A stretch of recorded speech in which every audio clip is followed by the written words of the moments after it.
దయచేసి ఎవరు బంధువులు మా ఇంట్లో 4 రోజులు ఉండేసిపోదురా అని పిలిస్తే పొరపాటును కూడా వెళ్ళకండి. మనం పిలిచేటప్పుడేమో ప్రేమగా పిలుస్తారు, మా ఇంట్లో వాళ్ళకి చేసేదాన్ని నీకు చేయలేనా అని. మీకు వంట పెట్టడంలో మాకేం కష్టం ఉంటుంది, మేము రోజు చేసుకుంటాము, ఇంకాస్త ఎక్కువ వేస్తామా అని సొల్లు మాటలు మాత్రం అస్సలు నమ్మకండి. ఒక్క రోజు వాళ్ళ ఇంటికి వెళ్ళిన తర్వాత ఫస్ట్ రోజు కాఫీలు, టీలు, టిఫిన్లు, మధ్యాహ్నం lunch, evening snacks, night dinner అన్ని టైంకి ఒక్క రోజు ముందుకు వచ్చేస్తాయి. నెక్స్ట్ డేస్ నుంచి వాళ్ళు కొనుక్కుంటారు చూడండి, నాకు పని ఎక్కువైపోయింది, వీళ్ళు ఎప్పుడు వెళ్తారా లేదా అని.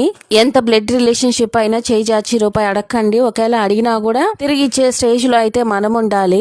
బంధువుల ఇంటికి వెళ్ళినా కూడా పొద్దున మనల్ని ఎంత సంతోషంగా ఆహ్వానిస్తారో అంతే సంతోషంగా వీడ్కోలు కూడా చెప్పాలి. అలా ఉండాలంటే పొద్దున వెళ్లి సాయంత్రానికి మన గుట్టికి మనం చేరిపోవాలి. ఈ మాటలన్నీ వినడానికి కొంచెం బాధగానే ఉంటాయి గానీ ఇవే నిజాలు. లేకపోతే పక్క రోజు వాళ్ళు మాట్లాడే మాటలకి మన మనసు విరిగిపోయి వంకాయలాగా తయారవుతాము. సబ్స్క్రైబర్స్ ఇంతకీ ఈ విషయం పైన మీరేమంటారో తప్పకుండా కామెంట్ చేయండి. టాటా, బాయ్ బాయ్.